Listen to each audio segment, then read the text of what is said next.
જય ખેડૂત સમાજ, ખેડૂત ભાઈઓ અને બહેનો, આઝાદીના આટલા વર્ષો બાદ પણ ખેડૂતોએ વિકાસ માટે વલખા મારવા પડે આવી સ્થિતિ ગુજરાતમાં છે। ધારાસભ્ય ગોપાલ ઇટાલિયાએ ગૃહમાં એક ગામનું નામ લીધું અને ખેડૂત પોથીએ એ ગામનો રિયાલિટી ચેક કરવાનું નક્કી કર્યું।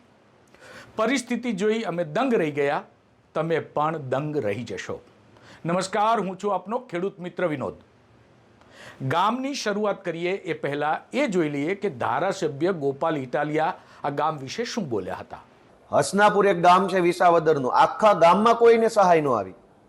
આખા ગામે ફોર્મ ભર્યું છે હસનાપુર ગામ, એક પણ વ્યક્તિને આ જે માવઠું આવ્યું નવેમ્બર ડિસેમ્બરમાં એની સહાય નથી મળી। છતાંય વિધાનસભાની અંદર વાહવાહી ચાલે છે કે ખેડૂતો માટે આમ ખજાનો જાણે કે લૂંટાવી દીધો હોય અને ખેડૂતો આ ખજાનો લઈને અમીર થઈ ગયા હોય એવા પ્રકારની વાતો ચાલે છે। આ તો માત્ર વિસાવદરનો દાખલો છે। આખા ગુજરાતના અનેક ખેડૂતોને જે માવઠાની સહાય નથી મળી તે બાબતે આજે પૂરક માંગણી ઉપર ચર્ચા કરતા મેં રજૂઆત કરી છે। વિસાવદર વિધાનસભાનું એક ગામ છે હસનાપુર। હસનાપુર સેટલમેન્ટનું ગામ છે। સેટલમેન્ટ શું છે એ પણ તમને આગળના વિડીયોમાં વિસ્તારથી બતાવીશું, પણ અત્યારે આ ગામ ઉપર વાત કરીએ તો વન વિભાગ અને રેવન્યુ વિભાગના સેટલમેન્ટનું ગામ છે હસનાપુર। વન વિભાગ આનો વહીવટ કરે છે।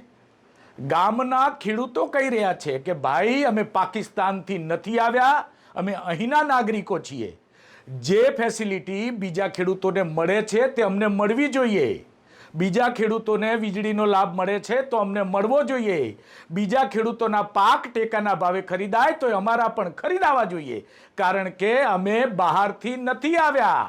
શું કહી રહ્યા છે આ ગામના ખેડૂતો અને કેવી છે આ ગામના ખેડૂતોની સમસ્યા, વિસ્તારથી ચર્ચા કરીએ। હું એમ કહું સરકારને એવું કહેવા માંગુ, તમે ગામમાં પંચાયત આપો, અમારે જણેશ જે પાકે એને તમે સરકારી ખરીદીમાં લ્યો, પણ આમનામ તો આ વર્ષો થા આમનામ હાલ્યું જાય તો કેટલું કાલ છે એમનામ।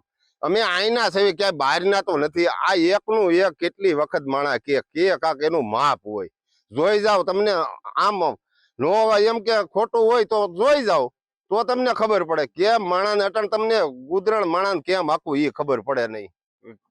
તમે બધા રહ્યો છો તો તમને નહીં ખબર હોય સિટીમાં કેટલો ખર્ચો થાય, તો ગામડામાં ખર્ચો નહીં થતો હોય કેમ કરી 1 રૂપિયાની સહાય આજે નહીં કાલે નહીં, તો એમનામ તો કેટલુંક માણસ હાલો સહાય તમારી કે પા સરકારી ખરીદીમાં તો લ્યો અમને, એટલે અમારું કાક તો અમને થોડું જાજુ મળવા મળે।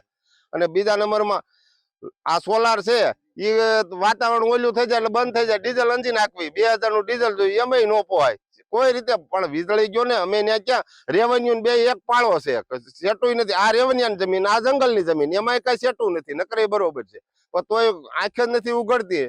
નકરું હા કરી દેવું એ મત જોતવાય તા લગી, તાલુકાની ચૂંટણી હોય વિધાનસભાની હોય તો એ હાલવી મતમાં, પછી તો કાંઈ લેવા ને દેવા કોની ઘોડે। અને જમીન છે એ હાથ બાર અમારા નીકળે, નવી જૂની શરતમાં ગવઢિયાએ લીધેલ છે। આ અમને હાવ કઈ ખેડી ખાવા ભૂમિદાન નથી આપ્યા સરકારે। આ કાયદેસર જમીન અમારા ગવઢિયાઓ લીધી, તેથી જંગલના કોલસા બનાવીને 100-200 રૂપિયા ભેગા કરીને જમીન લીધી। તમે જમીન તો લઈ જુઓ તો ખબર પડે, આ વર્ષો થાય એમને ટકાવીને બેઠા। અને જંગલમાં આ ખેડૂત છે ને એટલે જંગલ છે, ને તમારું જંગલ નથી। અહીંયા તમે જેમ માલધારીને બારે કાઢ્યા, સિંહ વિયા ગયા બારે બારોબાર, રેવન્યુ વિયા ગયા, એ આના પડતા નેહડા તમે બારે કાઢીને છે, નેહડા વાળા નથી સહાય, ફોળનો ભાવ એવડો, નેહડા વાળા શું છે એને કાંક સબસિડી આપો તો તમારું જંગલ ટકી રહે, જાનવર તો ટકી રહે, બાકી બધું ન કરો ફને ફાત થઈ જવાનું। જંગલ શું કહેવાય ને એ નહીં નામ નિશાન રહે। અમે આ ગોપાલભાઈને કીધું હતું, હર્ષદભાઈને પેલા કહેતા યાર ઉપાડ અમારું આ વર્ષો થયેલો, પણ અમારી કોઈ સરકાર અમારી ધ્યાન દોરતી નથી અમારી માથે કે અમે કઈ રીતની જિંદગી અહીંયા જીવી છીએ। અમે જાણે કેમ કે પાકિસ્તાનના હોય એ રીતની જિંદગી છે અમારે। મત ટાણે આવી જાય લ્યો બધી પેટીયું, મત જોતો હોય તો આવી જાય છે બધે, બાકી પછી કોઈ પૂછવાય નથી આવતું તમે શું કરો શું નહીં। જો ખેડૂતની બધાની ઓનલાઈન થતી હોય, ખરીદીમાં થતું હોય તો અમારી કાંઈ નહીં, અમારે ખરીદીમાં કોઈ પણ પ્રકારનો માલ જતો નથી। અમે કાયદેસર ખેડૂત જ છીએ, અમારા 8-9 નીકળે છે, અમને કાયદેસર જંગલ ખાતામાંથી ભલે અમે સેટલમેન્ટમાં થઈએ તો એવડા એ સહાય કરે છે, એ એમ કે તમને મળતું હોય તમને કોઈ વાંધો નથી, અમે દેવા તૈયાર છીએ તમારા જે પણ કઈ ડોક્યુમેન્ટ ઘટે, પણ તોય છતાં સરકાર અમને આપતી નથી। એમ કે તમે જંગલમાં છો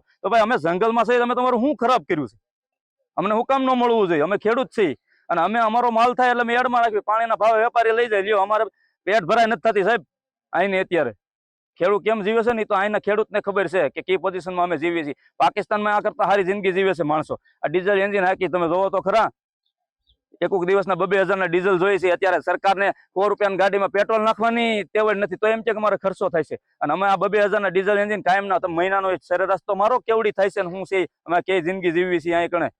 પાકિસ્તાનમાં અમારી કરતા સારી જિંદગી જીવે છે એવા ખેડૂત છીએ અમે હસનાપુરમાં. અને આખું આ બધું આઝાદ થઈ ગયું, અમે જે આઝાદ નથી થયા. અમારા ગામમાં ગ્રામ પંચાયતની સુવિધા ઉપલબ્ધ નથી, જેના કારણે નથી રોડ રસ્તાની સુવિધા ઉપલબ્ધ કે નથી વાહન વ્યવહારની સુવિધા ઉપલબ્ધ. અમારે અભ્યાસ માટે બહાર જવું પડે છે.